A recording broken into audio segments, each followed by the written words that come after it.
Okay, so here in this section, we are going to approach a fun topic called proving trigonometric identities. So first, let's recall what is meant by an identity in general before discussing a trigonometric one.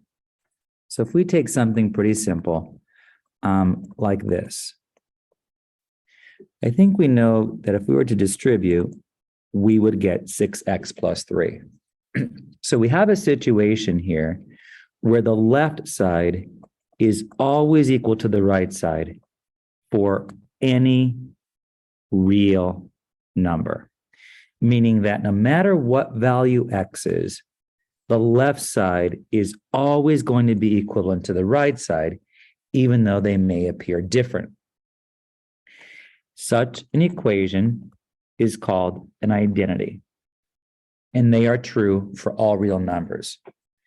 So in trig, we're going to have two sides of an equation, and we're going to show that the two sides are equivalent, even though they start out looking different.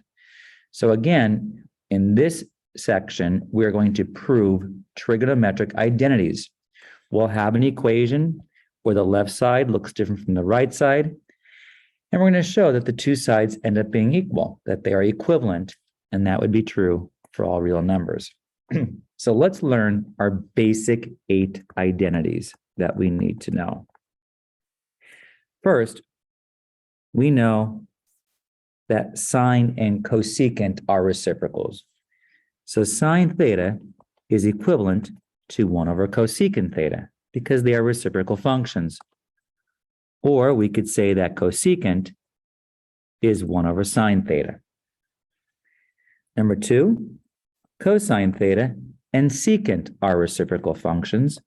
So cosine is 1 over secant, or secant theta is 1 over cosine.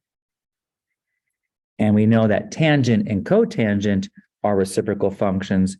So one could say that tangent theta is 1 over cotangent theta, or cotangent theta is 1 over tangent theta. So we have to memorize those. We have to know that these are equivalent to each other. So remember that a sine function gets paired up with cosecant, cosine and secant, tangent and cotangent. The next grouping are called our ratio identities, that tangent theta is equivalent to sine theta over cosine theta. Because you know that tangent is the ratio of y over x. Sine is y over r, cosine is x over r, and if you invert and multiply, we would get that it's y over x. So tangent is sine over cosine. And number 5, cotangent theta is equivalent to cosine theta over sine theta, the reciprocal function. So we have to know that when we see tangent, it can be replaced by sine over cosine, and cotangent can be replaced by cosine over sine. And also from up here, cotangent could be replaced by 1 over tangent, and tangent can be replaced by 1 over cotangent. The next grouping are called the Pythagorean theorem identities because they have a square in them. So sine squared theta plus cosine squared theta equals 1. Where does that come from is that the unit circle has a radius of 1 and is given, or we can just call it r for the radius. X squared plus y squared equals r squared. And if I divide everything through by r squared, these would give me a 1, and x over r is cosine. So x squared over r squared would be cosine squared. Y over r is sine, so then y squared over r squared would give me sine squared, and that's where that comes from. Then I can also have an equivalent form that 1 minus cosine squared equals sine squared theta, or 1 minus sine squared equals cosine squared. So you just take this equation here and you subtract cosine squared from both sides, and you would get sine squared. Or you can take this equation and subtract sine squared from both sides. So again, sine squared plus cosine squared equals 1. And another equivalent form is 1 minus cosine squared is sine squared, or 1 minus sine squared is cosine squared. And from that 1, we have, that's a 6 there, not a 5. Another one is we could have 1 plus tangent squared theta is secant squared theta. And you're like, well, where does that come from? If I divide up in this equation everything by cosine squared, sine squared over cosine squared is tangent squared, cosine squared over cosine squared is 1, and 1 over cosine squared is secant squared. And there's one more that spins off of this that's helpful, is that tangent squared theta is secant squared theta minus 1. And one other one is 1 plus cotangent squared equals cosecant squared, or equivalently, cotangent squared equals cosecant squared theta minus 1. And where do you get that one from? Well, you just come up here to this first equation and you divide everything through by sine squared now, sine squared, sine squared. And sine squared over sine squared is 1. Cosine squared over sine squared is cotangent squared. And 1 over sine squared is cosecant squared. So these are the basic 8 that we need to know in order to prove additional identities.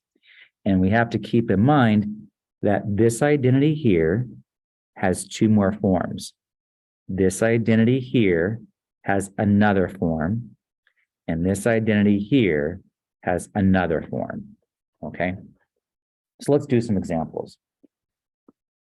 Let's prove that the expression sine x times secant x equals tangent of x.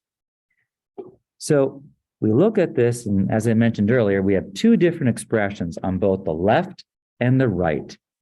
And we're going to try and show that the 2 are equivalent.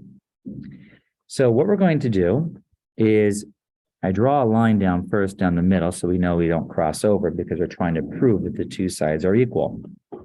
So what I see here is I'm going to bring down the sine. I'm going to convert secant to 1 over cosine, because we've learned that just from above, that sine is 1 over cosecant. Secant is 1 over cosine. And then sine over cosine is tangent. The left side equals the right side, so they're equivalent. Next one. That tangent x times cosecant x times cosine of x equals 1. Draw a line down the middle.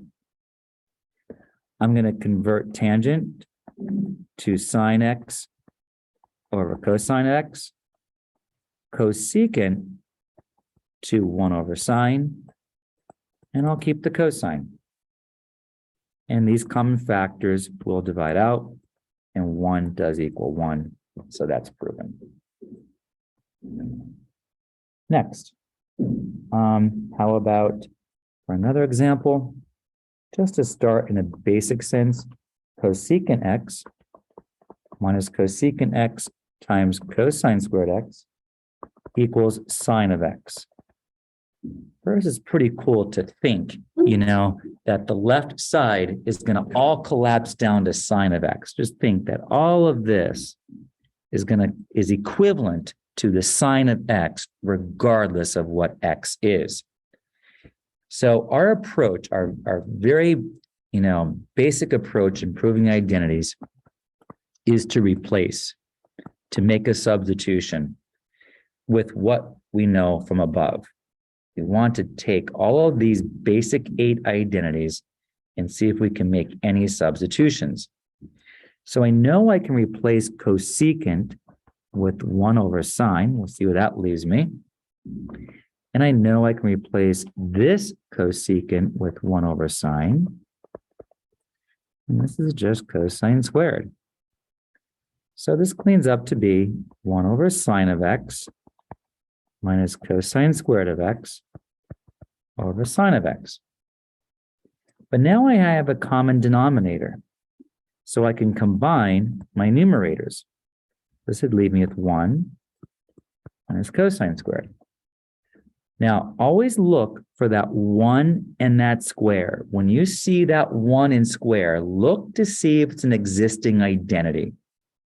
And it is, because from the Pythagorean identities, 1 minus cosine squared is sine squared. So I'm going to replace 1 minus cosine squared with sine squared. And these divide out, or, one factor divides out with the top. And I'm left with sine x. And there's my answer. Sine of x equals the sine of x. Next one. Let's take a look for an example.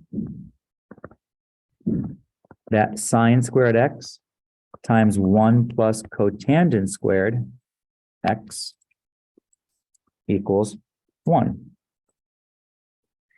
Okay, well, I'm going to leave sine squared as it is.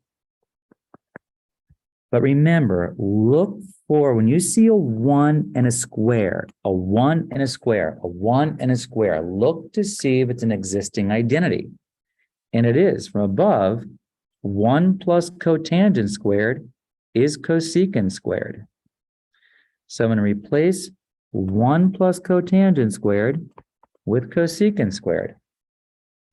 I'm going to keep the sine squared, but change the cosecant squared to 1 over sine squared. And these divide out, and my answer is just 1, which equals the right side. Okay, another example. Cosecant squared x over cotangent of x equals cosecant x times secant of x. And by the way, you can work with both sides. So I'm going to draw a line down the middle. And I'm going to replace cosecant squared with 1 over sine squared. Big fraction bar to emphasize the complex fraction. Then I'm going to replace cotangent with cosine over sine. And now, when I have a fraction within a fraction, I'm going to invert and multiply. So I'm going to rewrite the top as 1 over sine squared. Take the reciprocal of the denominator, which is sine over cosine. 1 factor of sine divides out with one of these. And what that leaves me with is 1 over sine of x times 1 over cosine of x. And if you want, you can convert cosecant on this side to 1 over sine, secant to 1 over cosine, and notice that the two now match. So you can work with both sides if needed. Let's take a look at another one.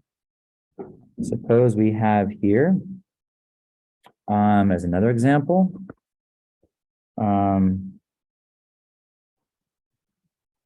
cosine x times cotangent of x equals 1 minus sine squared x. We could also use theta if we wanted to, over sine of x.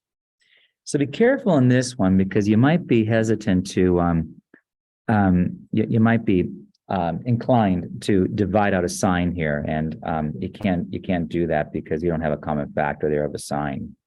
So draw a line down the middle here.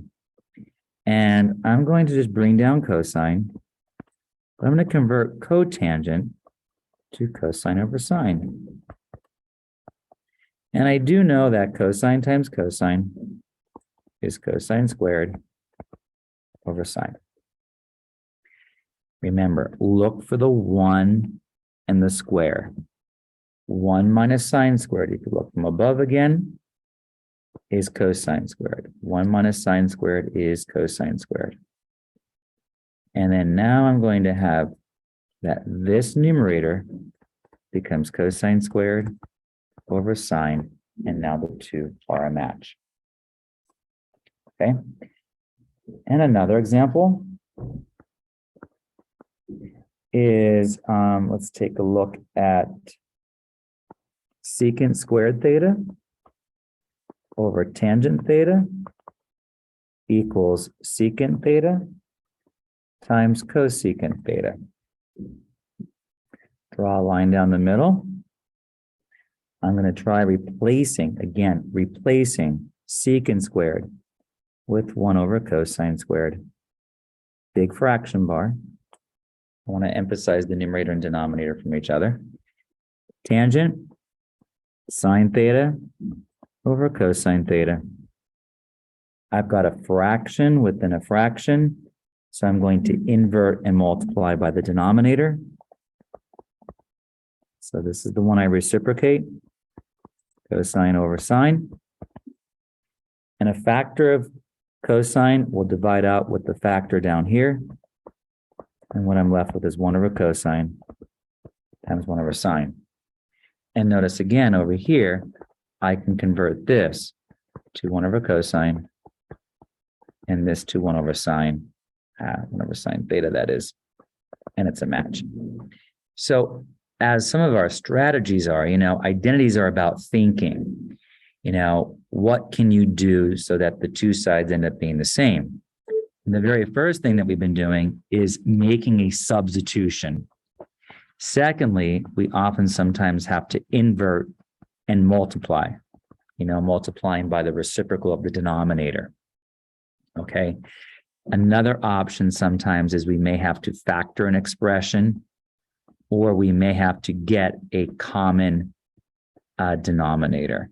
That's another approach sometimes we have to apply in proving identities. Okay. And let's take a look at one more. For example, suppose we have here sine of t divided by cosecant of t plus cosine t over secant of t equals 1. All right, so draw a line down. Nothing to do on that side, right? So I'm going to replace cosecant with 1 over sine of t. And I'm going to rewrite the top, cosine of t, and replace secant with 1 over cosine of t. I've got a fraction within a fraction. I'm going to invert and multiply.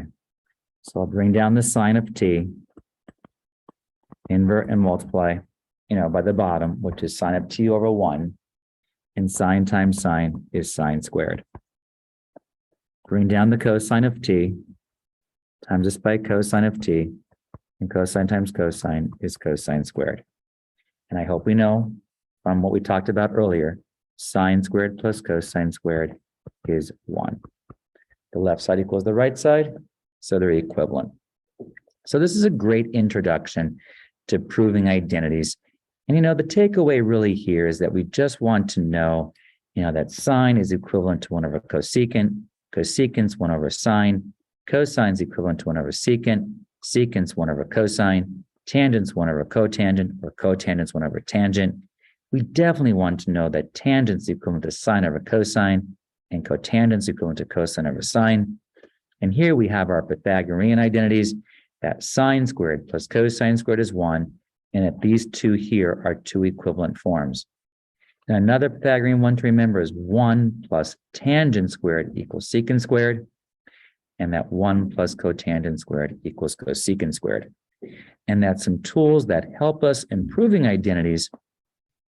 Definitely we try and make a substitution with the known identity. When we have a fraction within a fraction, invert and multiply. And these two here, kind of like algebraic manipulations, where maybe we have to factor or get a common denominator.